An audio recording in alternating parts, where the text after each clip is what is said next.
Welcome to Islamic Finance for Everyone.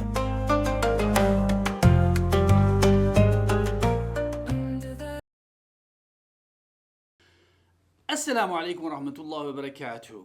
Welcome back to Islamic Finance for Everyone.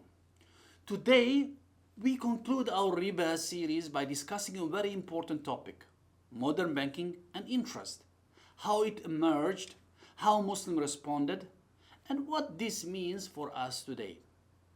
And at the end, I'll give you a brief summary of all 4 videos, so stay with me until the end. For centuries, the Muslim world conducted business through direct relationships, merchants, traders, and wealthy individuals who financed trade, not banks. Although lending existed, it was personal, social, and embedded in ethical norms. Modern banking institutions, as we know them today, were not part of the Muslim economic landscape.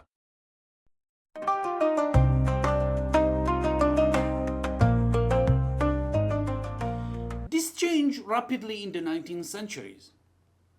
As Muslim societies weakened politically and economically, Western colonial powers established banks across Muslim regions.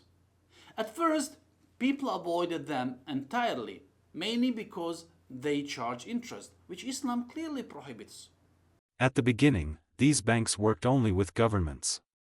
Ordinary Muslims refused to engage due to the clear prohibition of riba. But as international trade expanded, people needed banking services, especially for cross-border transactions. This forced scholars to revisit the issue. By the early 20th century, some scholars in Egypt, Turkey, and India began arguing that modern bank interest was not the same as riba. For example, groups around 𝐦𝐡𝐚𝐧𝐬𝐿 Khan circulated fatwas claiming bank interest was permissible. But these views never represented the majority. Across the scholarly world, the overwhelming majority rejected these arguments. Muslims continued avoiding interest-based institutions, and as colonialism declined, a new idea emerged: the idea of interest-free banking. The resistance to riba, combined with the end of colonial rule, eventually gave birth to Islamic finance movement. Scholars, economists, and Muslim leaders began developing models for interest-free banks, setting the stage for what later became a global Islamic finance industry. To close this series, let's revisit a powerful quote from Qureshi in Islam and the theory of interest: if Quranic theories come into conflict with modern scientific theories, the sciences of today may become the mythology of tomorrow. In other words, revelation is timeless, while human theories evolve and fade. In this series, we examine why the Quran prohibits riba, its injustice, its destructive nature, its connection to exploitation, its corruption of society, and its spiritual harm.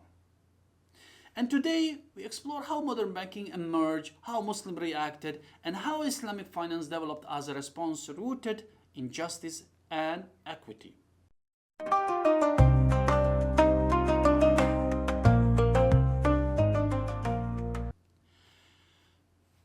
If you found this series beneficial, please support the channel by liking this video, subscribing, and sharing it with anyone who wants to understand Islamic finance from a reliable and accessible source.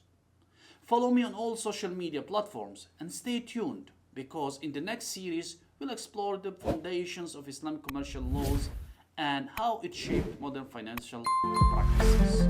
If you found this explanation helpful, don't forget to like, subscribe, and share this video with your network. Let's spread the word about ethical and inclusive finance.